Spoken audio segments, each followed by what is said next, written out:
Hello, everyone. We will wait a little bit for everyone to get here, but in the meantime... Welcome to welcome, our yes. creature prompts video.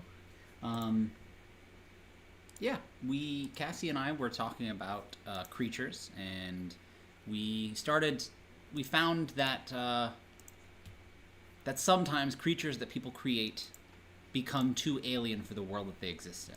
They don't fit in with everything else in the same way that a bird might fit in with a monkey.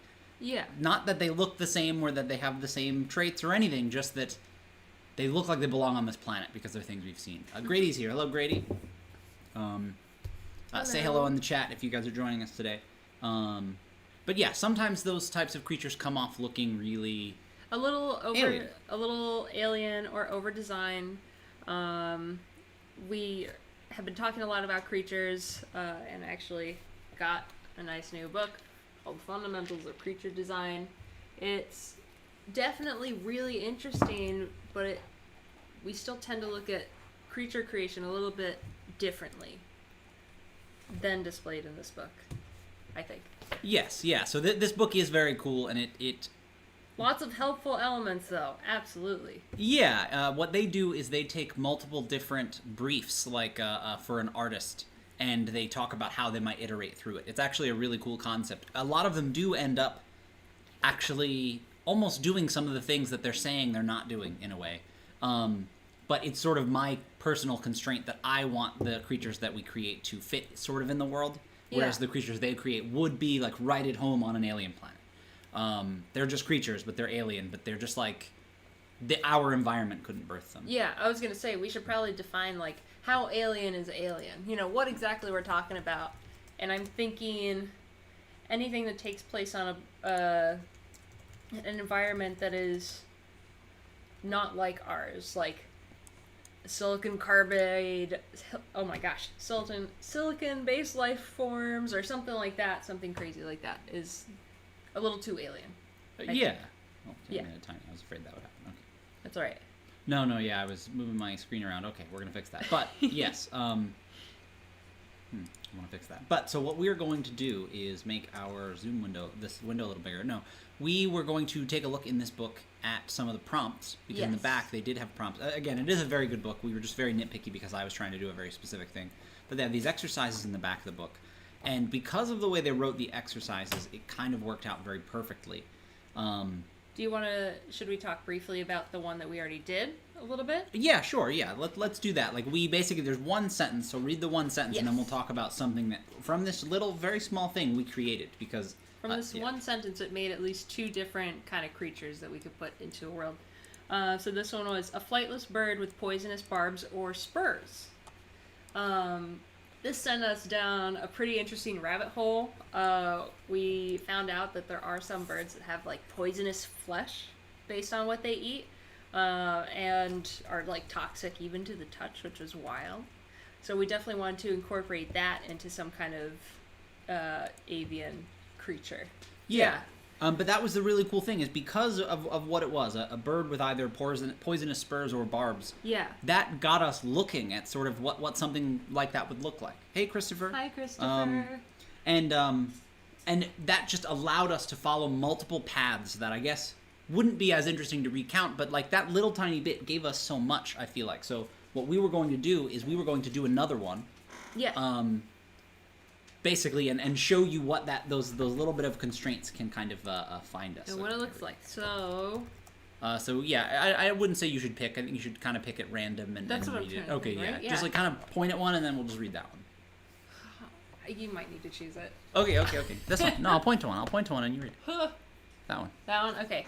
A reptile that can camouflage itself in a rainforest habitat without obviously being a chameleon. Okay. Because we already have chameleons. Oh, because it doesn't say that about chameleons. It does not. Right? It just says a reptile that can camouflage itself in a rainforest habitat. Okay, so pick a different one. Right. I don't like that one because it feels like chameleon fits that. Or a gecko. Or like that one's I don't like that they not specify alien reptile. enough. Yeah, so... Or not weird enough. Okay, well, yeah, pick a different one. A fruit-eating mammal with a powerful prehensile tail. There we go, okay. Powerful prehensile tail. And prehensile means they can move it around, right? Yes. So like prehensile tail would be like a monkey, but not like what's something that has a tail that's not prehensile? I guess does that exist? It would only that doesn't matter as much, but that's all right. Tails are often used for balance, but in this case it's prehensile. Maybe it's going to have like a nice skin pad on the underside of it or something to help grip. I think some monkeys actually have that. But I really do feel like they just described actual. I didn't see that about it before, but like the bird one was the coolest one, but the fruit-eating mammal, yeah. But that's okay. So that's okay. But I want to come at it from a different way. Let's do that. Exactly. That's. I guess some of them are going to be that way, but let's come at it from a different way. So we've talked. Hopefully, we've talked about it in a previous video. We talked about tertiary levels. Yes, last time. Yeah, we talked about the. So that's how I want to look at this. So this has to be a fruit-eating mammal. How big are the fruit on this thing, on this planet? Where are we? Yep. Probably regular, right? Yeah. We'll assume it's sort like of hours, basically. Yeah. Whatever you would expect for hours. So this thing can only be so big, right? Mm-hmm. That, and if it wants to be able to use a prehensile tail to catch itself if it falls, there's probably going to be a weight limit as well. You know? Exactly, because as we know, the size of certain things are often decided by the amount of oxygen available and the amount of food available. Yeah. Right? The amount of oxygen in the environment. Yeah. In some cases. But basically, like, there are certain things in environments that limit sizes, and so basically... Oxygen definitely has a big influence on insects. Oh, on insects more. So, but we're going to say food, limited in size based on food availability. Yeah. Because it can only eat so many fruit. But we could try and turn it up a notch and say, like, okay, this thing mostly eats fruit, but maybe it's an omnivore, you know? Okay, yeah, and you were talking about what consumption level it was at. Yeah. Right, if it's Tertiary an level, omnivore. yeah. Tertiary level, which is the highest. I don't remember. Are we... Are they a producer or a consumer? This would be a consumer of the producers. Producers are, at the lowest levels of the tertiary system. Yeah.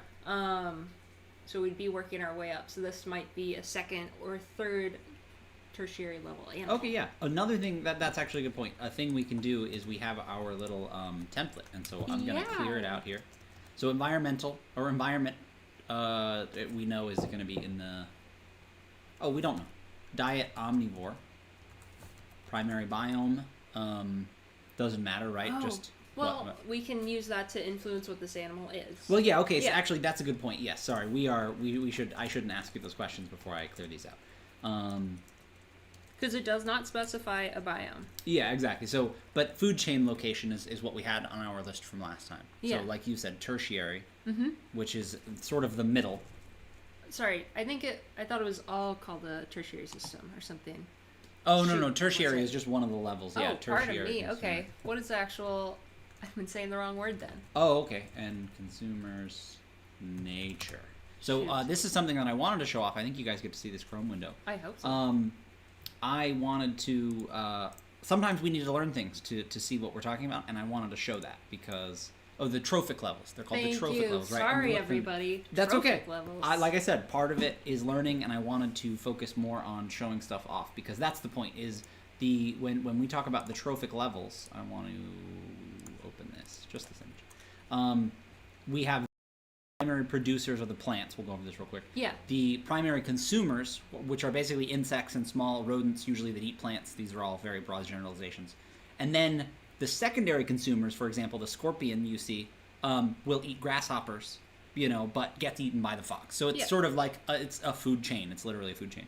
So the point is, where are they on the food chain? Are they high on it, middle on it, or low on it? And I figure they're going to be middle-low because these are primarily fruit eaters. They're exactly. eating the producers. Mid to low, which means they have a predator. We're just going to sort of put a pin in that. We like Grady, is this more chat collaborative or more educational? Totally happy to have you guys throw stuff out. I think as collaborative as you want. We do sort of have... Don't be sad if we don't use what you say, basically, what anybody says, but absolutely feel free to throw stuff out, because we'll at least talk about it and talk about what it would look like, because that's a lot of fun. Yeah, so yes, totally collaborative. Give me a biome for this. Give us a biome to work with, because that's something we haven't figured out, so we still don't know what this looks like. Exactly. Where does Even it live? Let's say that. Let's try and ask a lot more questions. But throw out any suggestions you have. Basically, And yeah, that'll be great. But biome is the one. So, but they're mid to low on the food chain. This means they have a predator. I just want to throw that in there because that's kind of crazy. This relatively, this fruit-eating mammal with a powerful prehensile tail. Yeah. This does describe some sort of primate, right? Potentially. But we don't want it to. We're trying to go a different direction. Ancient Ark, hey, how's it going? Okay, Hello. Grady says tundra for biome. All right. So tundra. So it's going to be tundras are cold, sort of rocky, not much vegetation, right? Not much vegetation. Lots of okay. I'm sure that there might be a tree line, let's say on the edge of the tundra. Yeah. I know, right? You gotta look up tundra. That's cool. I didn't think about it. I'm like, oh man, it suggests food chain. Guys, we're in the future and I don't like it. Not the Toyota Tundra, but a real tundra. That's I should have talked biome. Mine tried to auto fill in. Okay, it's like, looks just exactly the way they show it in Civ.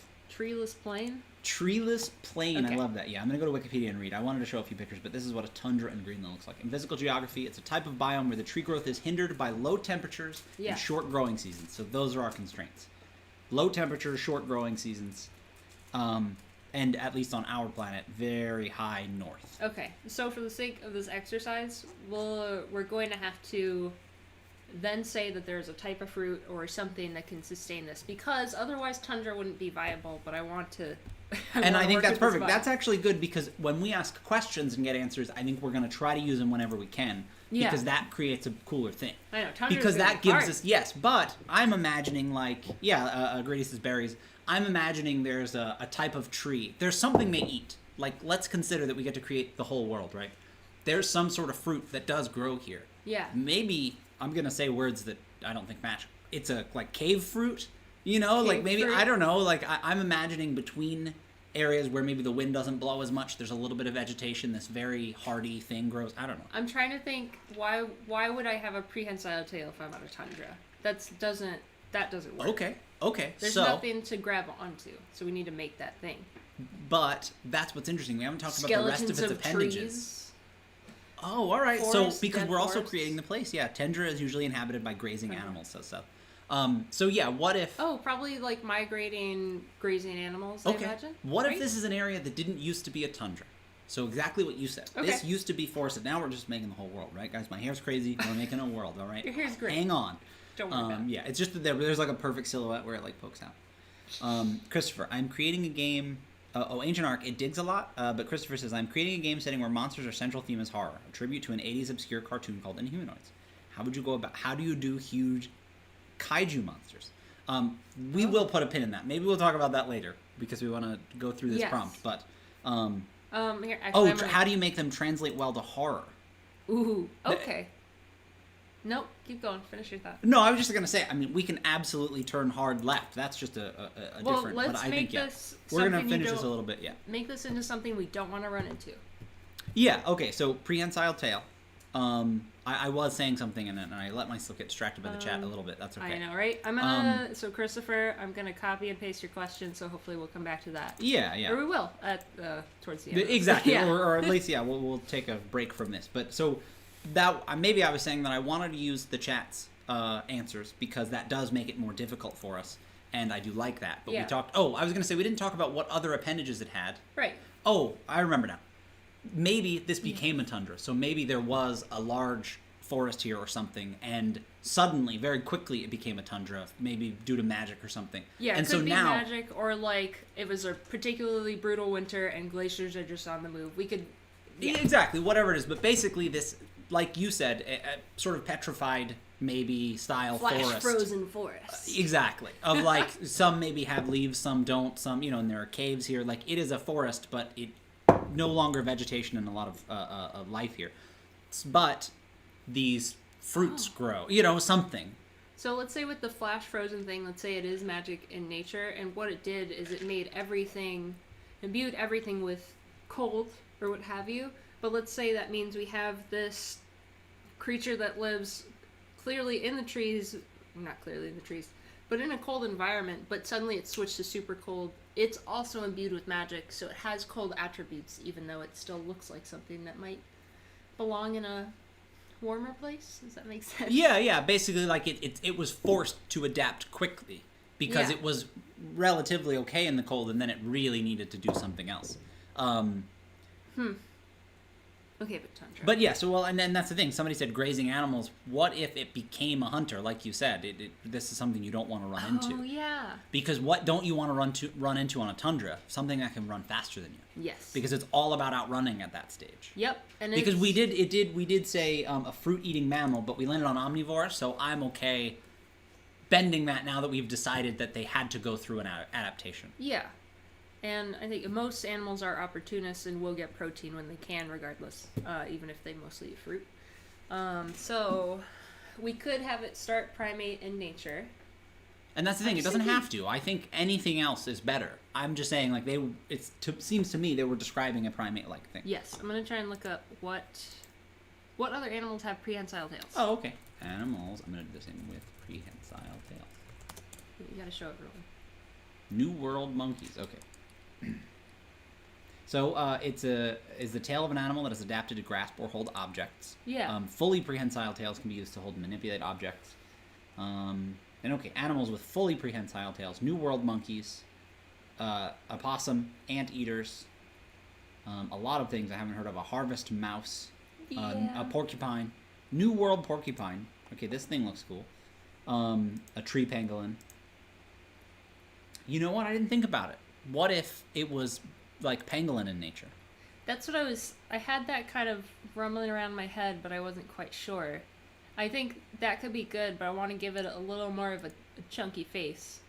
Only because pangolins are insectivores, that's what has... Oh, it's very thin partly face, yeah. nice So let me say this, let me be more specific. Okay. Pangolin-like armor, and stands on 2 legs. Semi-bipedal. Okay. Yeah. That was more, we don't have to keep that. Ancient Arc says, if it digs in the ground, it could shoot its tail out to grab fruit or animals. Yeah, I wonder, what about something that hunts with its tail? Like that. What if it was like a digging... I guess we're just moving away, and I think that's okay. Yeah, right. We're moving away from fruit-eating mammal, but they would be smaller than I thought before because, like you said, they're limited size based on food availability, and we turn the food availability way down with the tundra. So what are you thinking? We've thrown a lot out, but what do you? I was thinking that we could go with using the tail, not necessarily to grab, but at least to act as a lure. Oh, yeah, like digs a hole and like uses it to... Yeah. Just like there's that snake that has the end of its tail that looks like a spider when it moves it around. Oh, yeah, and it makes it look like it's an insect that needs to be eaten, and instead it's a spider that attacks. Or sorry, a snake that attacks, yeah. But to make it cool, let's say the tail is long enough, like ropey enough, that once, it lures the thing in, it can, like a quick twist, kind of loop around. Oh, okay, yeah, prey. It's like, yeah, it uses it for both, basically. And let's I really say like that. We could stretch it and say that that's how it would also try and collect fruit from trees around it or something in the past. Oh, yeah, like it used that. Yeah, exactly. So prehensile tail used to lure prey. Yeah. Lure and capture prey. Yeah, because... What's up, Josh? Hey, Josh. Because otherwise, I think... The body, this was an arboreal creature, just a frutivore, primarily frutivore, and probably doesn't quite have the body mass to go taking something down. So if it can try and pin it with its tail, I think that would be cool. Yeah. Oh, Tress. I do like that because, like you said, I like that its tail had a use before, know, and this particular animal just, in a sense, happened to adapt to this new environment where it was required to start luring other things. Josh says, just finished a game of Age of Empires 2, ready for 4 later this year. I'm very excited about the next one coming out. Yeah. But okay, so we have that it's limited size based on food availability, consumer of the producers. It was mid to low on the food chain, which meant it had a predator. What predators are on the tundra? Because like they said, somebody mentioned there were grazing animals. Wolves. So basically some birds of prey, a couple. Owls, foxes, wolves, polar bears. Yeah. And then they hunt the herbivores like plant-eating animals such as caribou, lemmings, and hares. Yeah. So this thing could potentially eat some of those things, not caribou, but lemmings and hares. Like it might be, maybe lure even different. a fox. I think it could be I'm picturing this creature for the moment being maybe a little bit bigger than a fox. Yeah, like okay. That would be a hard win. That might be a hard win if it takedown.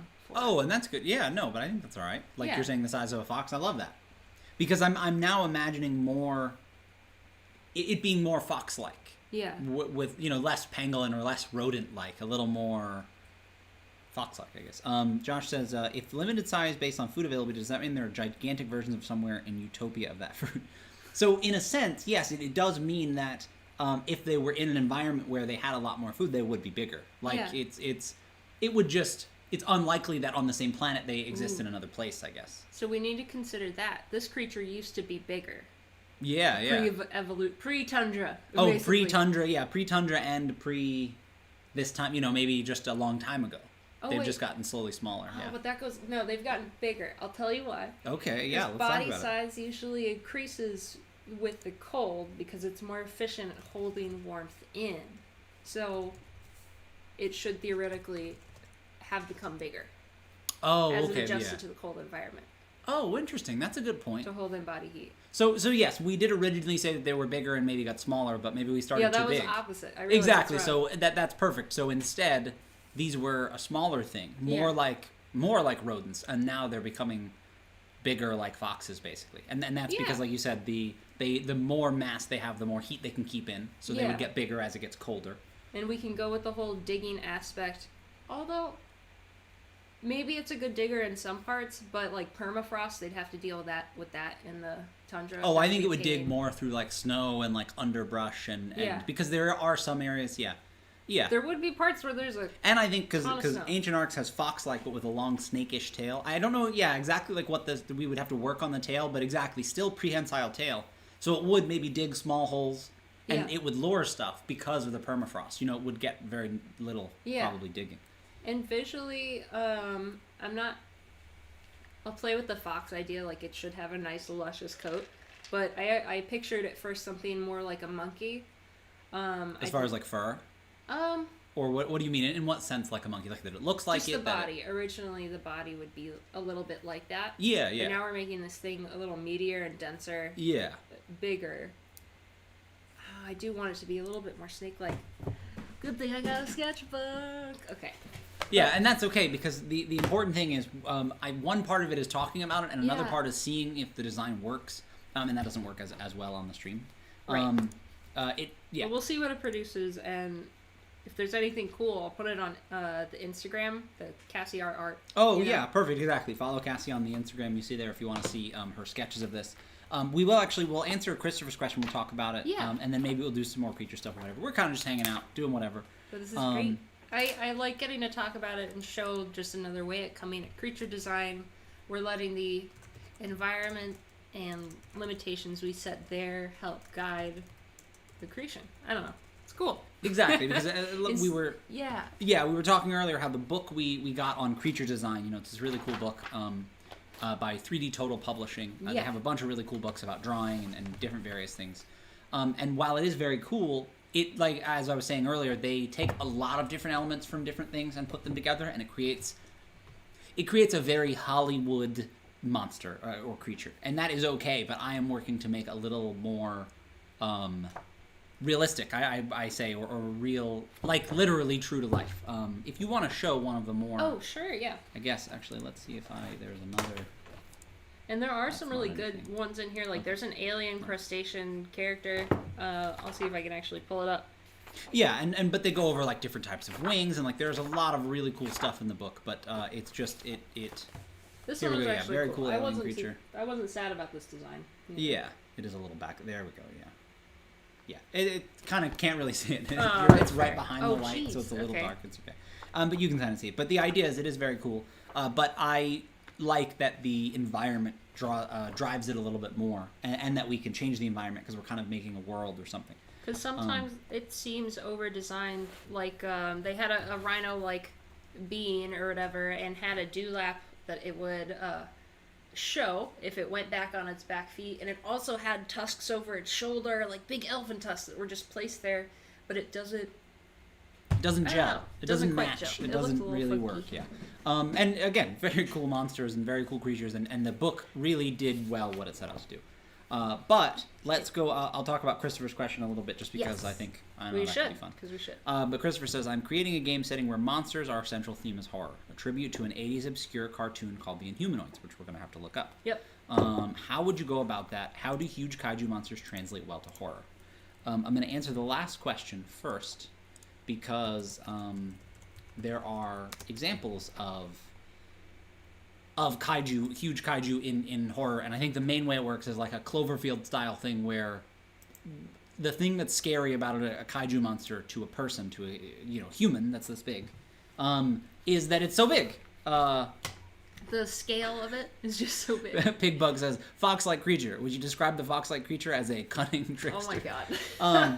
But yeah, basically, so Inhumanoids is this Thank you, Pig Pug. Oh, it was one of those old cartoons. The name of a Hasbro toy property. Yeah, that's classic. But okay, because these must be the monsters, right? So that's what's interesting is that this type of monster. Wow, interesting cartoon. Right. But the thing that probably makes it really cool is, or scary. Sorry, to put it into horror is the people being tiny. Basically, like in Cloverfield, where you don't really see it. It's just destroying things. There's nowhere to run, because the furthest you could run in an hour, it could walk in a moment. Yeah. That's why we're so scary to ants, James. Yeah. Oh, Grady, I missed what you said earlier. Like a vampiric lemur. That's a really good one. I always imagine lemurs like so creepy. Like a lemur seems like the perfect thing. You should look up the to be really scary. That's a good one. Aye. Oh, yeah. Okay, I was like, yep, that yeah. Aye. Oh man, that is a rat lemur. That is exactly Has some creepy long fingers too. But the other one, it's really the one with the really flat face and the big eyes. Oh yeah, the elusive eye. I'm thinking that it's not a lemur, but that other illegal creature. I don't know. Like the bush baby. Bush baby. Josh says, isn't Attack on Titan basically kaiju and horror? So that's a good point too. I haven't watched it as much. I can't speak to it as much. But the way they do it, it seems, is the Titans. It's the same. People are tiny. The Titans are attacking. We don't have to look at this. I think I definitely watched some of the Attack on Titan. I would definitely say that's horror. Yeah, same kind of thing. Kaiju horror. It's all about tension. It's all about building that tension, man. Exactly. It is all about tension. That's a good point. And that's what not showing the monster would do. That's what Ancient Arc says cute. I'm probably about the ridiculous thing that we had in there. The thing, the rat creature that was on stream. Okay, so did you want to do another one? Yeah, let's do another one. I was starting to you're getting yeah. Pumped, that's okay. Getting pumped. Okay, now we can do another, because I'll have it in mind.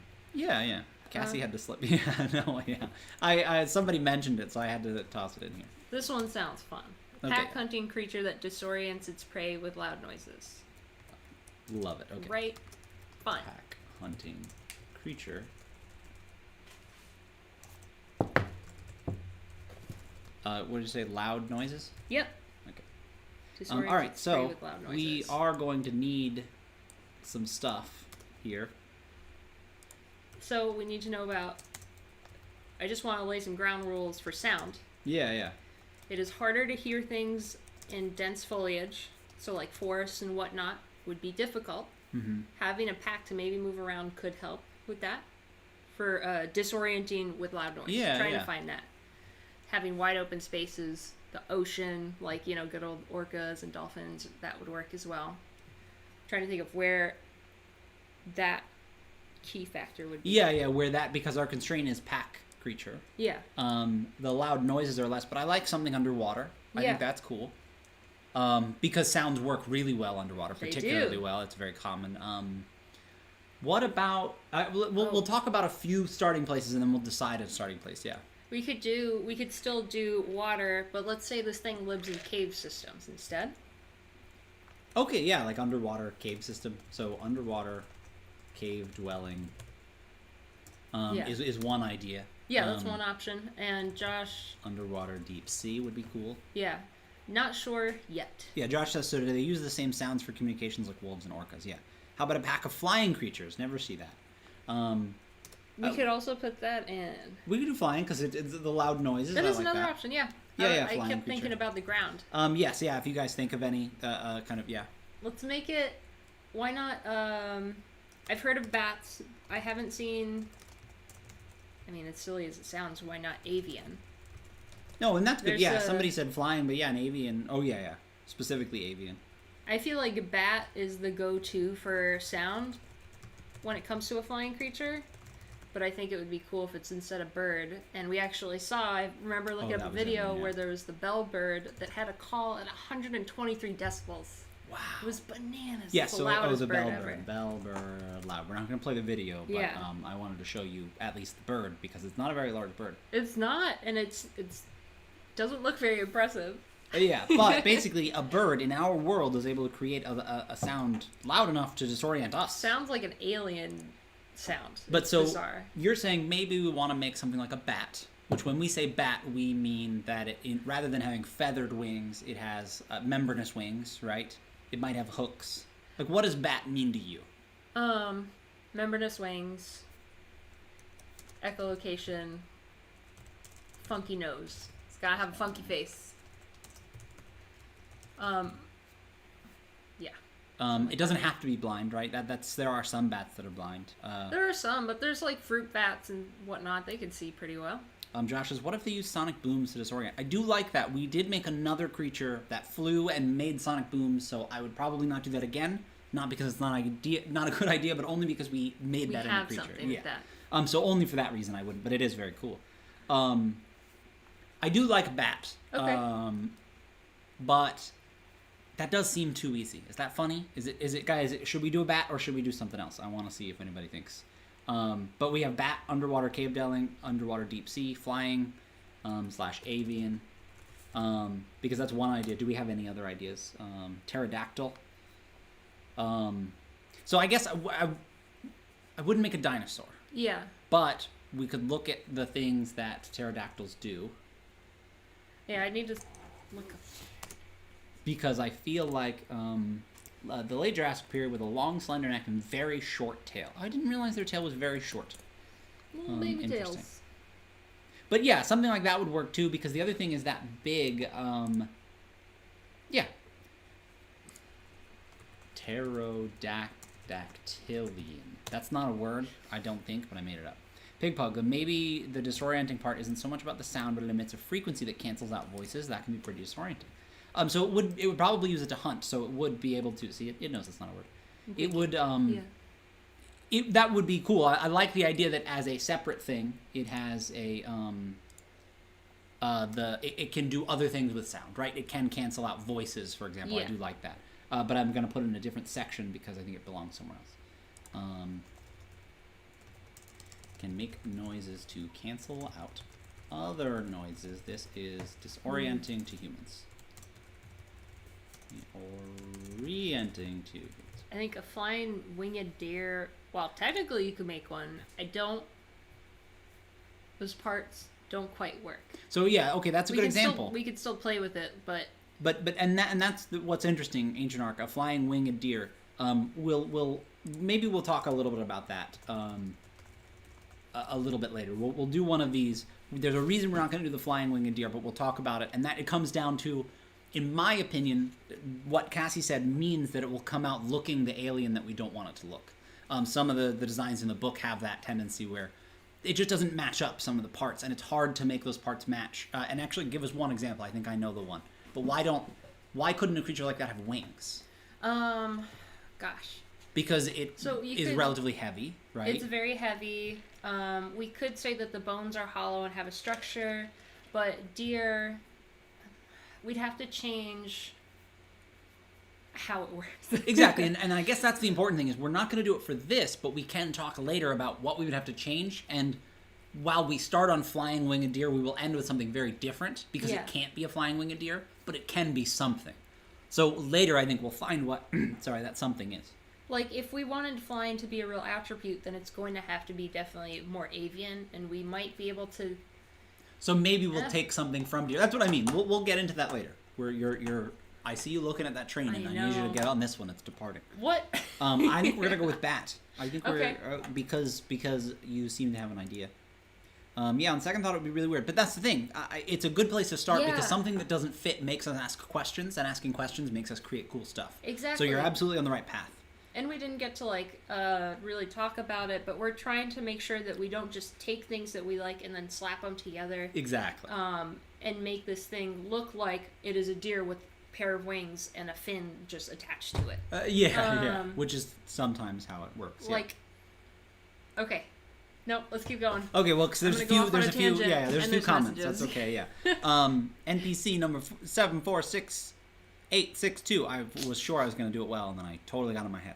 Given the underwater aspect, doesn't it make sense for it to have the ability to use its wings / screeches to create shockwaves underwater to push back objects / enemies? So yes, these are different options we have on the table right now for this creature we're making. The pack hunting creature. Yeah. And if it were underwater, it would use that the loud noises to disorient and probably move stuff. Yeah. I think we landed on we're gonna do bat because we made we just decided to go for flying. But yes, absolutely. And Josh, it almost seems like a pack of bats that can go underwater for periods. So I listed all these out. It's not all these things. I didn't make that clear. That's okay. Larger creature needs bigger wingspan. Yes, the bigger it is, it needs to have a huge wingspan. But I think we're gonna go with bat. We're going to make this creature a pack hunting creature like a bat that disorients prey with its loud noises. And let's give this pack bat really flexible folding wings like vampire bats. Theirs just fold up so nicely that you can barely tell that they're there when they're not out. So that way it can jump around on the ground pretty with a lot more ease. Exactly. Joseph, I don't know how to say that. Joseph says, larger creature needs bigger wingspan. Sorry, I said that already. Like those jumping, flying fish, but can probably use echolocation. Yes. But yeah, so this is going to be a bat. It doesn't go underwater. Like I said, we were considering an underwater creature, but... Oh, is this an underwater creature? That was just one of the That's options. what I thought. That was one of the options. Yeah. Okay. I realized I should ask you. We're currently not focusing on the underwater part. They probably live in caves? They would. But what kind of biome do we want to give these bats? Okay, so we need a biome. I don't think we have a list of biomes. And while it is currently a bat, I do want to eventually kind of change it a little so it's not just blatantly a bat. Because it's just echolocation a bat, like it's... We're going to try and turn it up. We'll see. Yeah, we'll get that. Okay, so we have a bunch. I'm going to drop them in the chat just straight. Oh, too many. Aquatic, grassland, forest, desert, tundra, other more specific categories, marine, savanna, tropical, rainforest.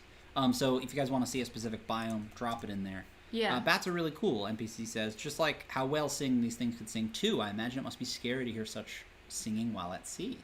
Absolutely. Okay, I like the idea that, that they could potentially be singing. So they have flexible folding wings, you said.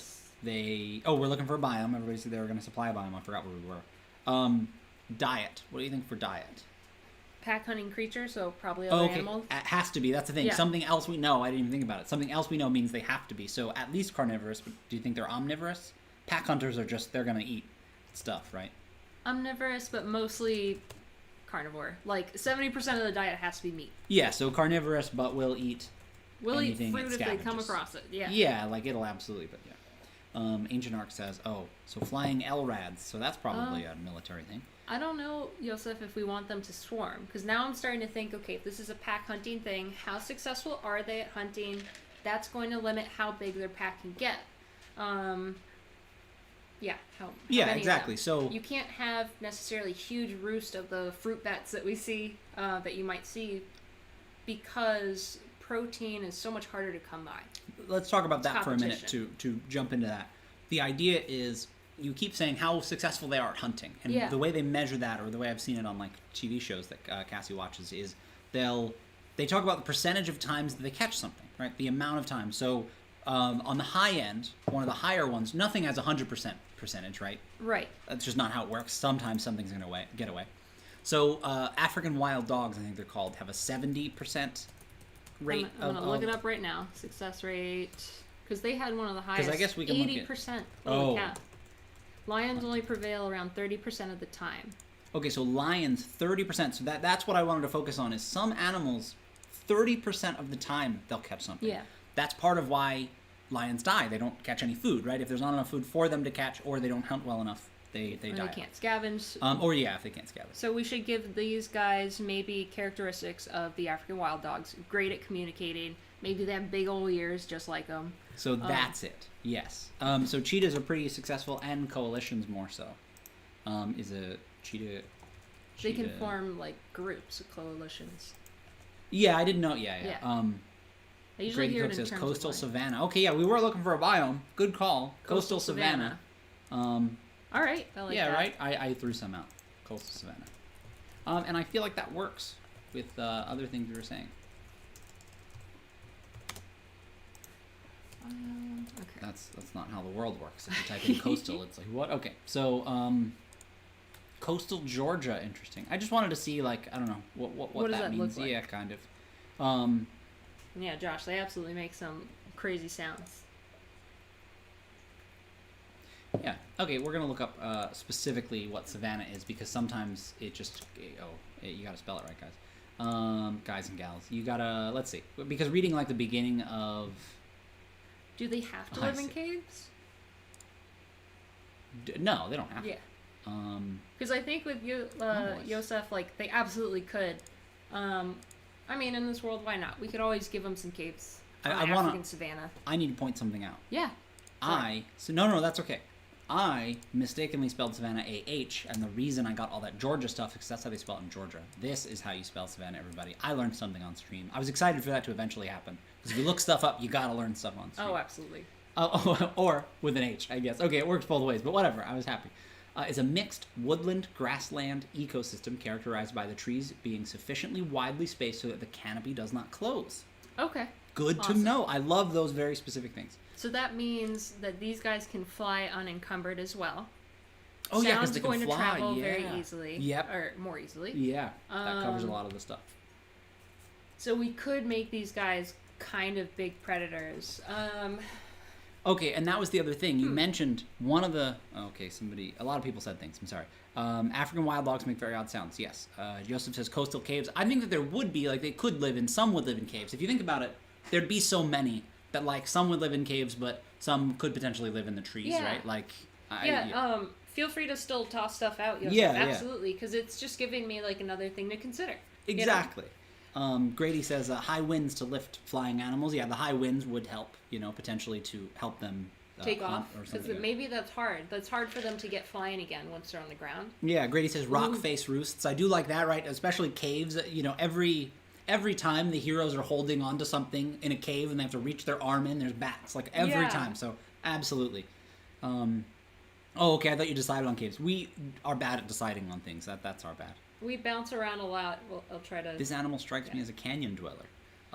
It could be. Isn't there, like, there was some cool rock formation. I remember seeing it in Civ 6.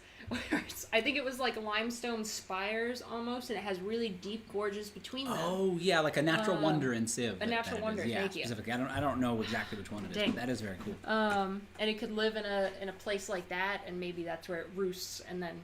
Yeah, because the other important thing is, part of what we're trying to make, this creature book, is, if you think about the way creatures work in the real world, they're all very similar. Many birds have wings and feathers. Many birds have things exactly in common, but there's a lot of little things that differentiate them. So the cool thing about these bats is they can be all of these things. They can be one bat that lives in caves where you live and lives in the trees where you live, and then there's this one pack of them that roosts specifically in this natural wonder. Yeah. You get to have all of these things because the way we normally treat creatures in D&D is a little more like, or in any role-playing games, is a little more like they have to do this or have to do that, but we don't consider, well, some adapted to do this other thing, and some are very similar but across the world and are now a different color. Yeah. All of those things can happen, but it's cool if they're the same bat in a sense. So, one little design thing to go into this bat. Yeah. How is this thing going to cool itself off?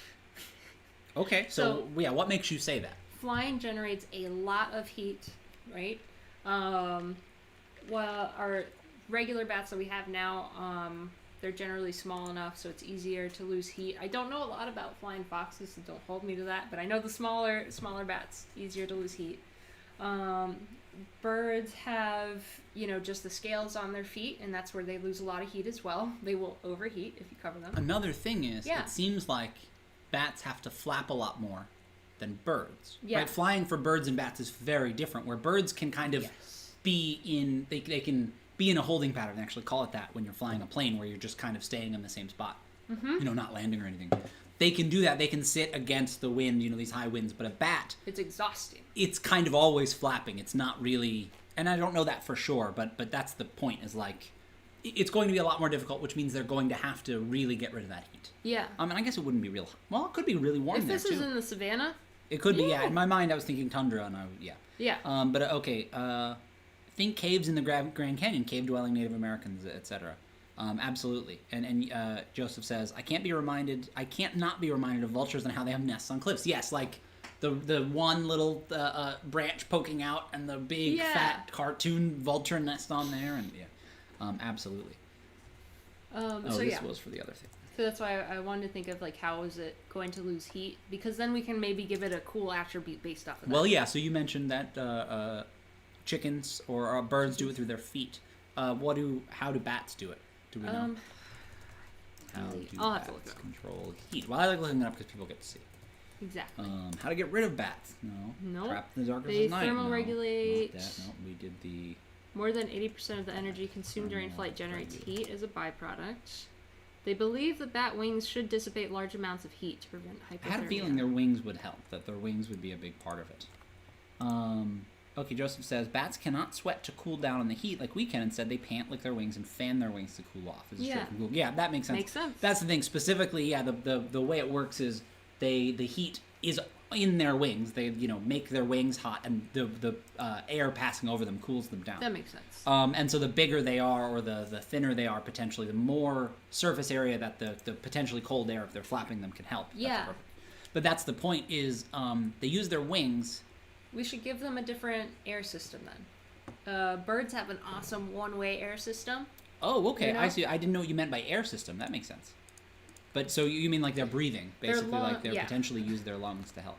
Yeah, their lungs are not at all like ours, basically. Remember, It's just one-way path through the body. I didn't remember that at all, but that makes sense. I think we talked about it. I know there's the air sacs, but I don't know exactly how it all works. Got it. So yeah, they have a bunch of different air sacs throughout their body, and it's always a one-way flow of air in and out. Oh, and they can sometimes regulate to hold on to some, or otherwise, like some animals can. Maybe not. Just by like fluffing up, they can hold. They can. Yeah, like they can just like hold their air. breath, basically. Yeah. Let's see. NPC says vultures utilize hot air streams to glide to conserve energy. They hang glide more. Exactly. Like a lot of birds can do that, whereas I think bats, again, only based on what I see them doing. But we should definitely give this bat a way to conserve energy. That's important, especially if it's going to be a predator. Yeah, right. It has to. That's a very good point. Yeah. Unless we make it. No, I was like, how small? How small can a pack predator be, but not risk itself too much that it's going to crush a wing? It's delicate. Yeah, and I guess that's what's interesting is the smaller it is, like if it has a way that it can kill something. That's the main thing, is it can be small depending on how it hunts. Yeah, we're forgetting the whole loud noises thing. Oh, yes, that's how. Of course. Well, it's funny. You say we're forgetting. I ask that question, and the next thing you say is, yeah, we're now back around to... We're back around. That's how they hunt. So, very good point. So, maybe they have fire breath. Maybe that's how they get rid of the heat. No, that's just a dragon. But yeah, so they use the loud noises. So, maybe that's it. Maybe... Okay, I was going to say this earlier. The African wild dogs are so successful because they use good tactics. Yeah. They can communicate, and they generally will corral things. Like the reason it works better is because they talk more. I don't know what it looks like for lions, but I think they all kind of fight, but they don't have a plan. They just are going to try to kill it. They're going to chase it and kill it. There are plans, but obviously not as successful as... And I guess that's what I mean, because there's potentially fewer. The African wild dogs are bigger packs because they can get more, because they have such a high success rate, but that begets more, and it's harder to kill it, Yeah. But when you see them, you can see them, like, hunting. They're talking to each other, and you can see they're very clearly sort of in sync. Yeah. I say all that because if you think about a bat that was that way, maybe that's how they conserve energy, is they just communicate really well where something is. And then some of them have to, like, they're waiting, they're trying to corral them into a specific place where the bat can disorient it. Yeah. Without them flying. Right? They hunt without flying. Maybe they like to, so at night, hidden in cold caves, once they come out, they'll try to corral the savanna animals, let's say a rhino, they have really lousy eyesight, so using sound, they are disorienting this rhino, separating it into like a gully or something, and then unleash sound burst. Yeah. And it's, freaks out or something. Well, and that's the thing. Yeah, I think basically disorient it with the sound burst. They still do have to kill it. Like, I don't know if they would be able to kill a rhino. Because what do only specifically because what do bats do? How do they? I didn't think about that. Like, what does a carnivorous bat look like? Yeah, is it picking stuff apart like a vulture? They eat insects. That's what I mean. I'm like, so it's gonna kill a gazelle. How are we gonna say that happens? We need to give it maybe something, some nice jaws, some good jaws. Exactly, like it has to have something, maybe. Because we can add things. It has this good claws for holding onto the sides of walls, cave walls, or what have you, wherever they roost, so they can kind of lock in. That'll help. Yeah, I don't want to go like ridiculous with it, but what if they like crawl in there, like they just like fly into something and like I don't know. Yeah, that's what I mean. Like I like that, but it's a little gross. Well. I mean, that's what happens in nature. A hyena does not wait for that water buffalo to die. It just like, that's what I mean. I'm like, oh, and that's really good. Yeah, Gritty says strong claws. Exactly, like, but I'm trying, because I'm imagining a little bat. Like, I guess they have to be pretty big, right? Yeah. Like, if you're talking, like, gargoyle size, like, what are you thinking? Like, I'm imagining, for the moment, like, the size of a coyote minus the wingspan. Okay, yeah. So pretty big. All right, so that could absolutely take down a rhino. Because I'm like, those claws could... A pack of them could. Yeah, a pack of them. Because, like, they have claws big enough. I was imagining they were way too small. They target its ears. Oh, they target its ears maybe. Yeah, I was imagining, like, very small bats. But if they're the size of a coyote, that makes a lot more sense. You could say, Yosef, like, maybe that's part of their tactic, though. They disorient them and then just go for any vulnerabilities. Like yeah, because once it's coyote size, then has like, or even African wild dog size, which I think is a little smaller, but still like bigger. I think it's. I bet they're similar. You know what? I don't know. You gotta look it up. We could say a rhino's kind of a little too crazy because they do have like some really nice thick skin. That's the main thing. So let's say gazelle. Let's go back to gazelle. But yeah, it says 3 feet is an African wild dog length. How many pounds? Look at pounds. Right? 49 pounds adult. Okay. So that's the thing. If they're 50 pounds, I'm like, that makes a lot more sense. They're mostly gliding and flying from area to area, but otherwise, like, they would be perfect in canyons because they could drop down, yeah, to attack something. And then if they didn't have the energy or didn't want to expend it, they could climb up rather than trying to fly all the way up or something, yeah. I'm trying to think of what else. Should we give them maybe like a better tail, a better rudder, so to speak? Oh, yeah, okay. Another place to lose some heat as well. Yeah, so a longer tail that they can lose heat from and do things with. A little bit better, yeah. Let's see.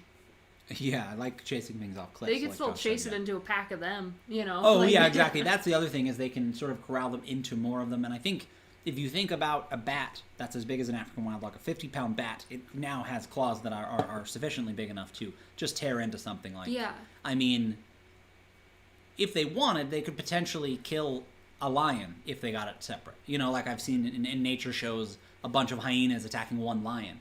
And it's kind of like another lion eventually steps in to help, but without that, the lion just couldn't defend itself. Because the lion can't attack one of them because then the rest jump. Yeah. So he's just like biding his time and snapping at each one that tries to get him. But once it kind of starts, it would be over. Yeah. And I imagine this the same, too, where these coyotes, these 50-pound bats come flying in and land on something and just tear it to pieces. Let's see. Yeah, Grady Cook, most creatures are not prepared for multiple predators from above. Absolutely. Absolutely, and I think what they would do is... I do like them being nocturnal. I also like this option that some of them might hunt during the day and basically hide in the sunlight. Hide against the sun. Oh, yes, exactly. And then like drop down in the trees. from out. Because I do like that. So let's talk about what disorienting its prey with sound looks like. Yeah. To me, that is waiting, and then it drops down very quietly because it wouldn't really make a lot of noise if it was gliding, right? It wouldn't be flapping its wings at all.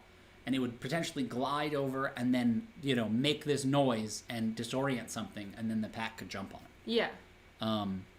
The corralling is potentially what happens before that, where they're lightly like trying to just make sure it goes in a specific direction. Yes. Like you said, just closer to their territory and everything, and then right when it's in the worst spot, one of them swoops in and disorients it, and then they all jump on it. Yeah. You know, this disoriented NPC said busted eardrums to disorient. Yeah, I love that. Or like we could say as part of like a future adventure, like maybe this pack has learned, hey, chasing animals into this gorge, whenever we try to disorient them, it's a lot more successful. And they could try to chase your party members in there. Yeah. Absolutely, coming across something like this as a human would be scary because of the disorienting effect, I think. Yeah. In general, it's almost like getting hit by a skunk, but way more dangerous. Yeah. Because in a sense, if a mountain lion attacks you, you might have a chance if you have your mountain lion spray or whatever. Yeah. If the first thing that happens is you get disoriented, the stories are of disoriented people getting basically torn apart. Yeah. Because, like, you can't do anything. You're alive for it, but you're totally, yeah. NPC says, okay, let's see, back it up a little bit. Grady, most creatures, Josh, I could see these things attacking dragons, at least young ones. Yeah, I could see it, especially a flying creature, or a creature that expects to be able to escape by flying. Yeah. And probably dragons being so powerful, they're not looking out for something to be flying above them. yeah, right. NPC says driving prey would suggest a very high intellect. So yes, that's the other thing. The African wild dogs are very smart. I think. Oh, they're so cool. One of my other favorite things they do. The bats don't necessarily have to do this, but I like the idea. And correct me if I'm wrong here, when the leader dies, and they effectively elect a new one. You hear them making this like whooping sound, and I said it while they were doing it on the show, and I'm like, they're voting. They're saying which other person they want. Like they're making a sound that means which animal they want to lead, and they talk about that. The overlay where they're effectively choosing the new pack leader, but they're... That's what we assume they're doing. Yes. This was only recently seen in the Dynasties documentary. I think that was BBC. I think it's BBC, yeah.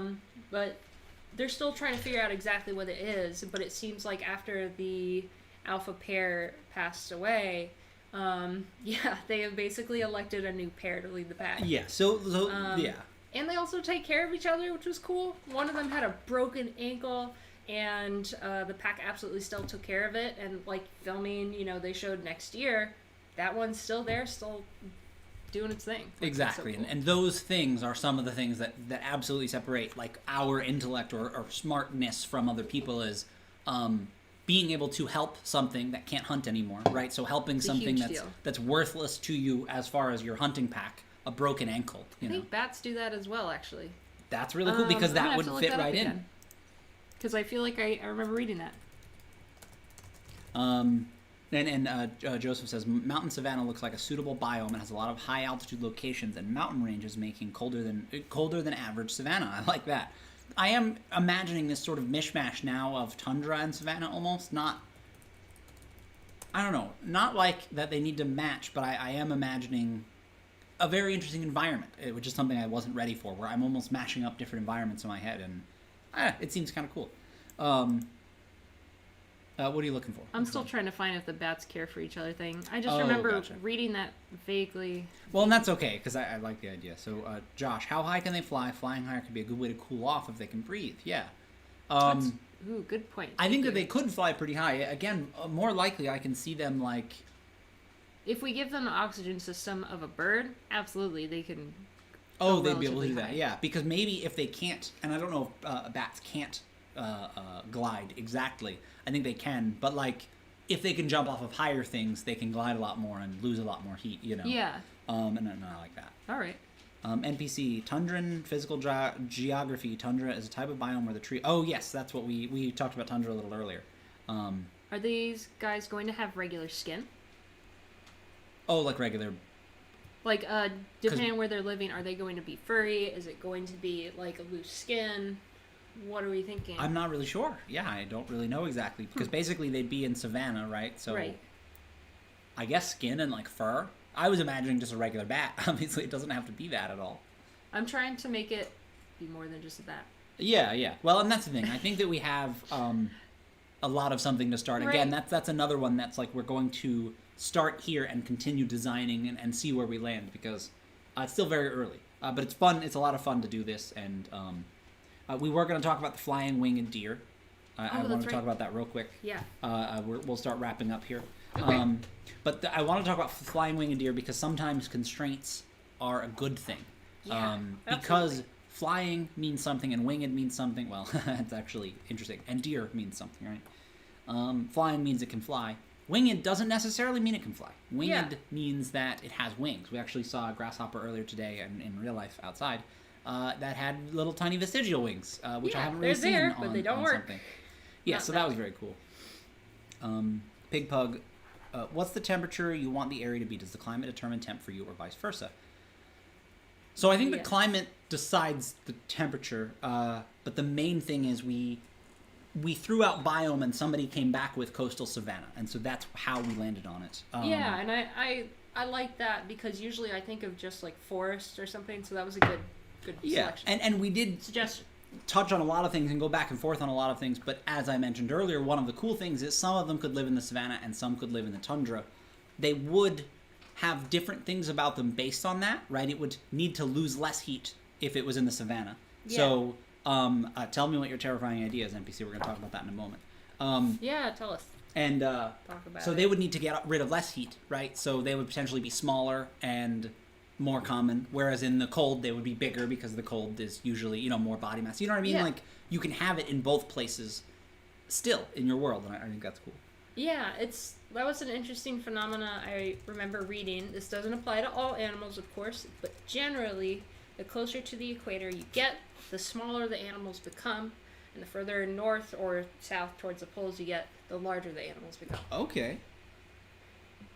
That is a very interesting way to put it because, again, depending on where they are, decides so much of it. So, yeah. So a flying winged deer closer to the equator would potentially be small enough to have wings and still fit whatever we're considering deer is. Like I'd first probably look at the very small species of deer that exist. Oh, okay. To start with. Because I think NPC that'd be cool. It says, imagine a deer/goat horned thing hang gliding down from a cliff to gore its prey.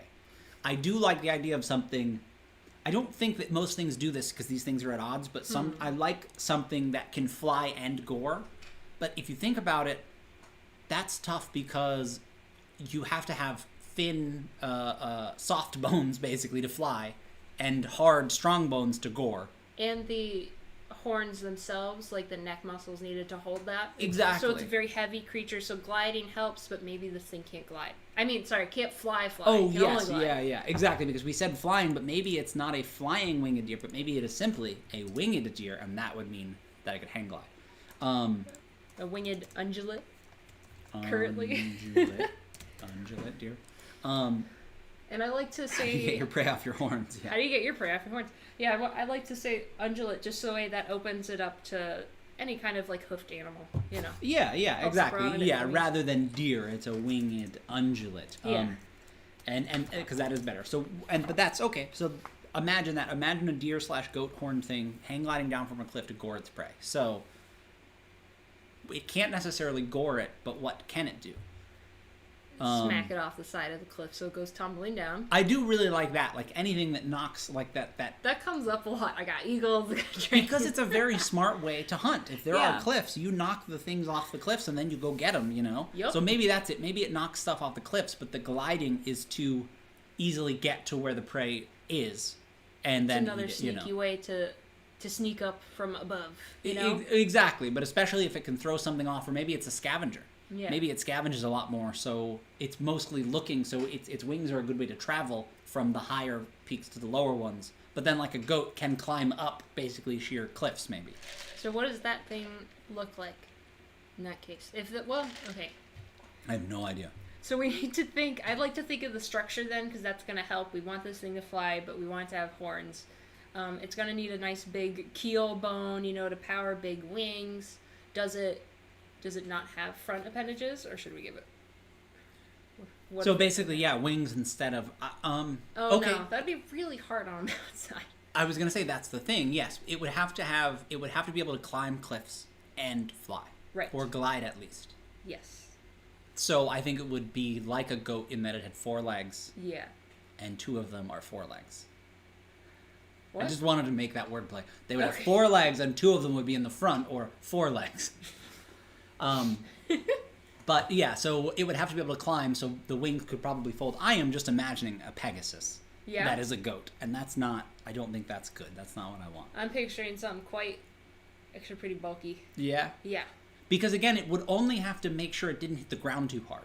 That's the only constraint of the wings, really. Maybe it's not wings. Is there something that slows its flight that's without wings? Anything like that? Like sort of a flying squirrel, but that's more just gliding. I mean, just having good musculature, to Oh, brace yeah, but- itself, I suppose. Yeah, like for example, a cat when it lands, It's always able to twist around. but it directs the force in a specific way. The way a cat lands is part of what helps it not get hurt. Yeah. Because when it lands, it does this thing where I'm trying to remember. Oh, And I agree Why with don't Josh, like the thylacine. Makes me think of that too. okay, let's look up that. Thylacine, it's a marsupial.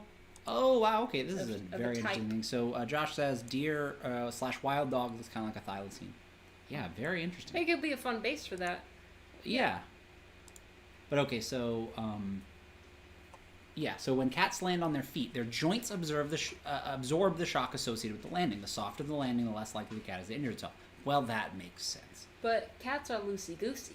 No, they are, exactly. But that's the thing. I was trying to think that's a good example, but it's not a good example for this. Joseph says, I remember hearing about this creature, most likely hypothetical, that sticks to trees and kind of hops and glides from tree to tree with claws that are used for hunting and climbing. There are a couple. There's the galugo. But there's flying squirrels, there's geckos, Yeah. and even snakes that all have kind of gliding abilities. There's even a frog with like its big old feet that it fans out. Oh, wow. That's to really glide cool. a little bit. So you're not, that's absolutely that's true. really awesome. There's a couple of creatures, all from different orders, I suppose, on the taxonomic tree. Oh, You know? yeah. Convergent evolution. That's cool. But so all of that to say, we're not going to figure it out exactly. But I wanted to talk about a flying winged deer, which became a winged ungulate. Ungulate meaning that it walks on hooves in a sense. It's Yeah. a very specific thing. But that was a way to Broaden the options as to what it could look like. exactly while still constraining them to it needs to be an ungulate. It needs to be like a goat in that way. So. So while we didn't do that one for I think that was the fox-like creature, the pack hunting creature, I wanted to talk about how even something that seems so constrained that you couldn't do it sometimes works out. Yeah. Yeah. But I think we're gonna wrap it up here. This has been a lot of fun. I hope everybody enjoyed it. I'm very glad for all of everybody shouting everything out in the chat when we would ask questions. The collaboration. It's cool with Cassie. It's even cooler with everybody here. And we like to do this a lot of Sundays. So if you have Sundays free, we're going to try and do this sometimes around the same time. Yeah. Sometimes we're filming Tabletop Terrors. But yeah, whatever. Look out for Facebook notifications if you like this sort of thing. I think that's Cool. it. If you like this and want more stuff, check out patreon.com/Tabletop Terrors, where me, Tim, and Jeff Doty of Tabletop Terrors release some cool stuff we're working on. And Cassie, tell them about your Instagram. Instagram is cassie.r-art, all lowercase. James is probably going to give me all of the awesome stuff that we've written today. So I'm definitely interested in getting to draw those. And Pig Pug, I am definitely down to do insects next week or whenever we do yes. it. We'll do another stream, but absolutely Yes. Pig Pug will do insects next time. We're always kind of not sure what to do, but we can focus on insects. That's cool. I got some ideas. That's really awesome. Yeah. I'm so excited. Awesome. All right, so we are going to get out of here. Thank you, everybody, for joining us. This has been a lot of fun. I'm going to try to press these buttons in the right order. Thank you. Catchphrase. Catchphrase.